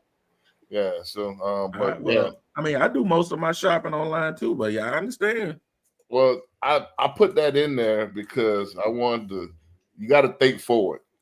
You know, for when we was a kid, like we couldn't fathom the idea of some of these major, you know, juggernauts in the space ever closing its doors. But hey, it's 2025, and here you go. No more Big Lots. No more. You know, CVS closing down, Walgreens closing down. It's like Amazon killing them. Amazon got the foot on the neck. Like, why are you gonna go to CVS unless you just really need it? Because Amazon, and I ordered something early today, man. It's at my doorstep right now. I got to go outside and get it. Well, you know, they do the same day. Yeah, I ain't got to go nowhere. And everything. Yeah, like so. And they just started doing prescriptions. Right. So yeah. It's convenient. It's gonna be then when the drones come in and the AI, you know what I mean, and the robots are just AI order and they drop it off at the house. Going to the store gonna be a thing of the past. It's like when I had the video store 20 years ago.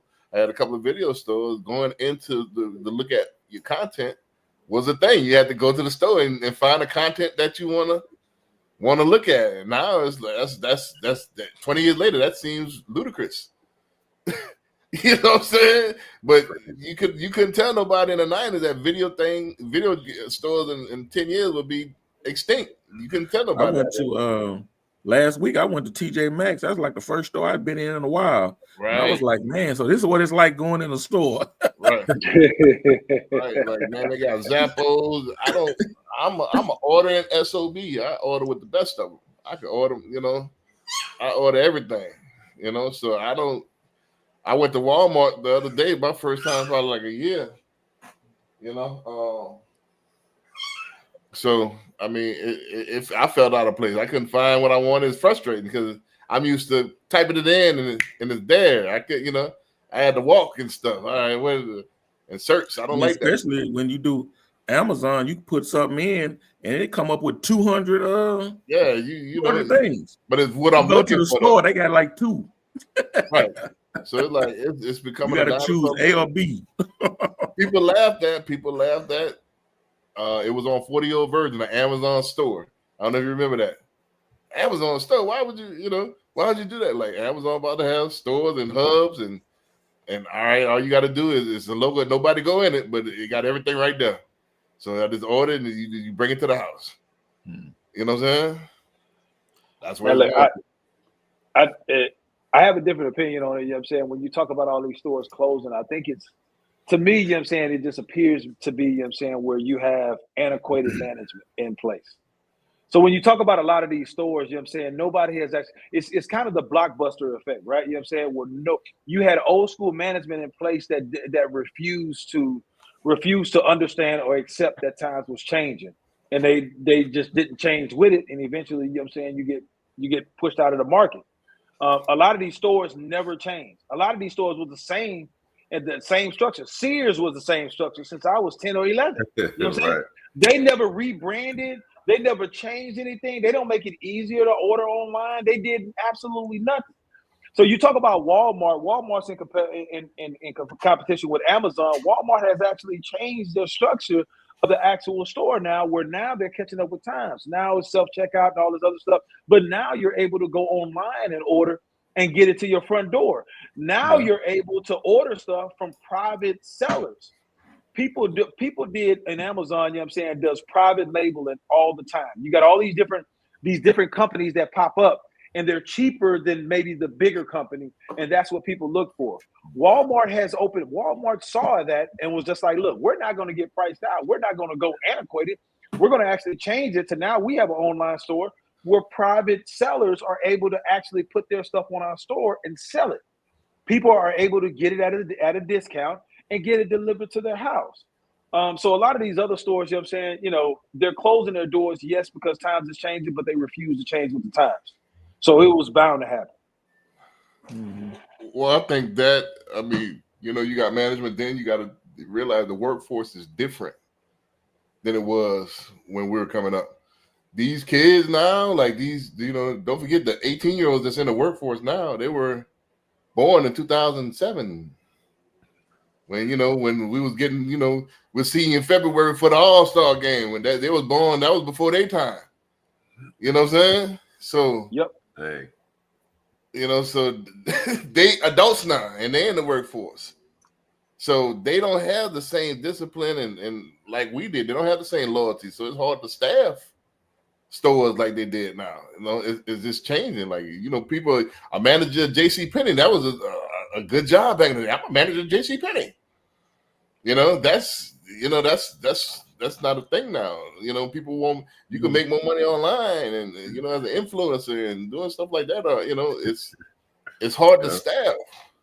So, you know, I think it's changing. It's going to be, retail is going to be different. It's going to be malls and it's going to be like splash purchases and stuff like that. And it's going to be luxury.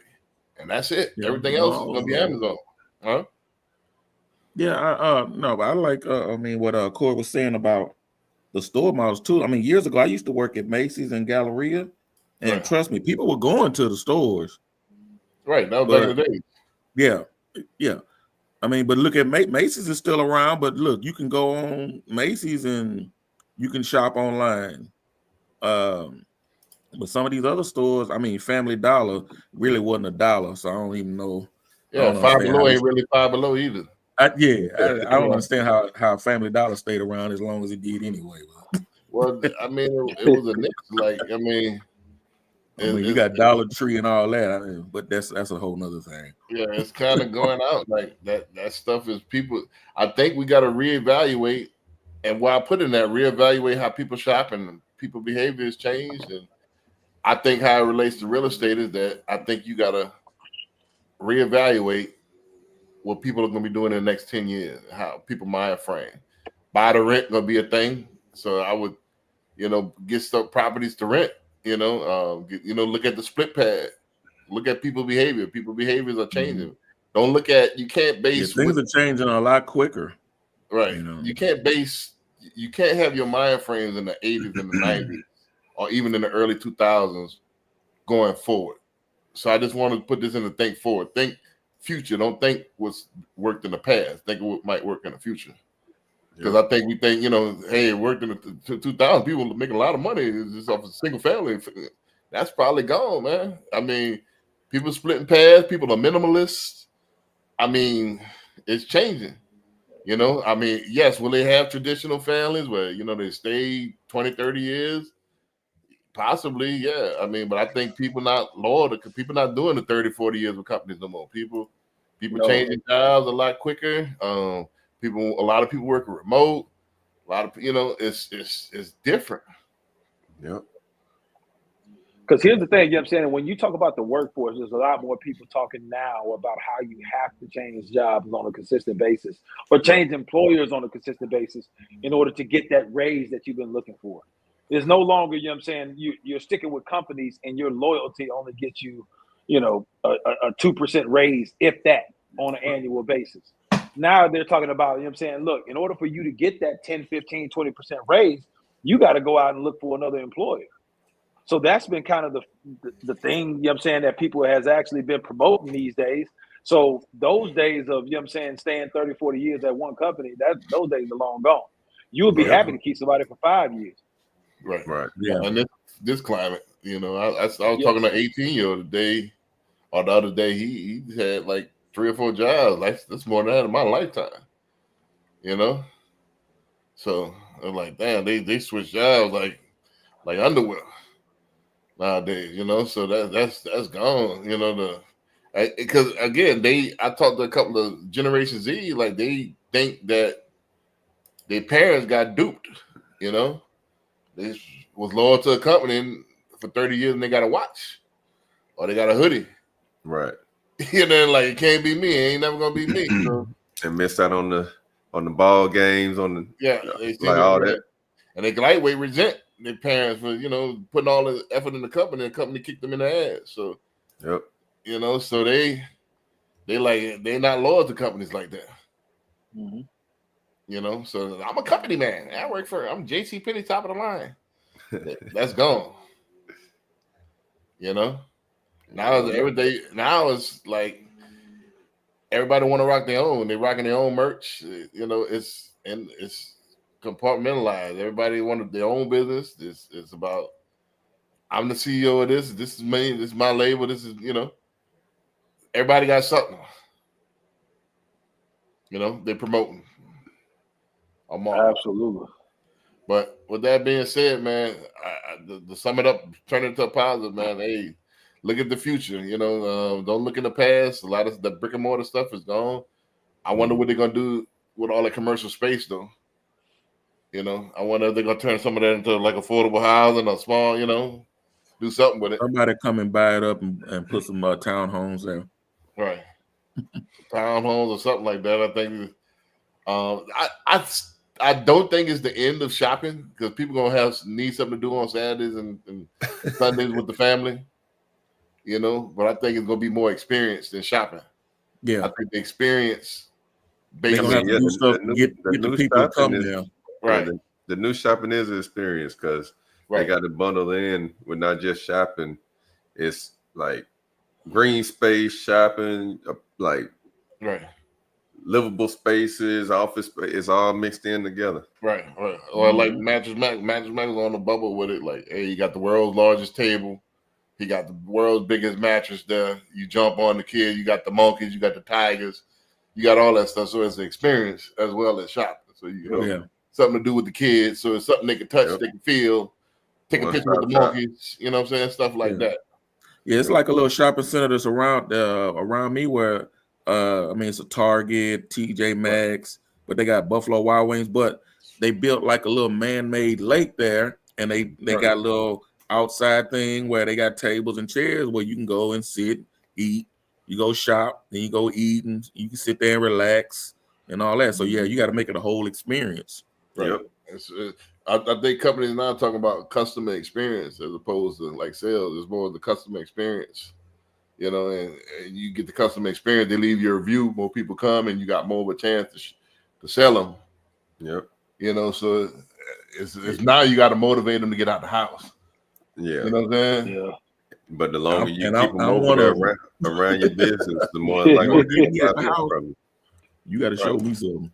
Right, exactly. For me to get out the house, and you know, it's I mean, even like movies. I mean, you know, we used to go to the, you know, you go to the mall, then hit the movie, and you know, right. you can watch a movie at home. They built a better mousetrap.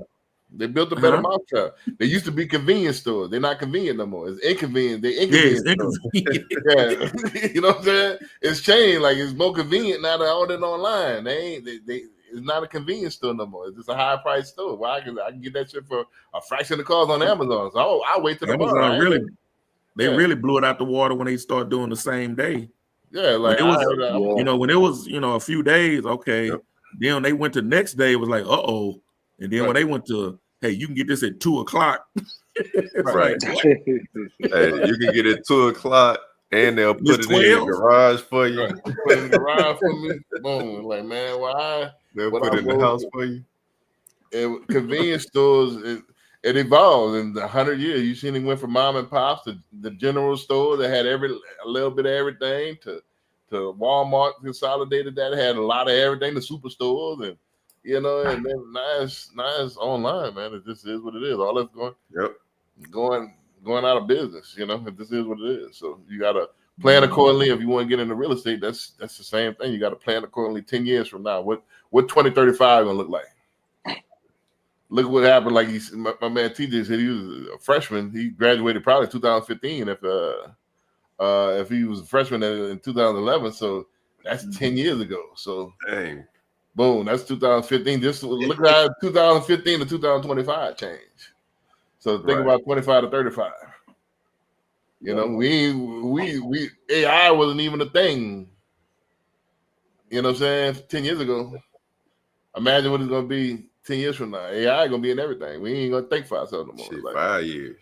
yeah, 5 years from now, AI gonna be, you know, shit looking like the Matrix. The Matrix was a testimony. You know, we all marveled in AI until AI said, "Hey, I'm taking over now." Yep. You know what I'm saying? So same thing. So shit. With that being said, man, anything else y'all want to add before right at the 2-hour mark? Perfect, man. Boom. You know, we're gonna see y'all next week. We're gonna see y'all next All week, right. man. Peace. Later.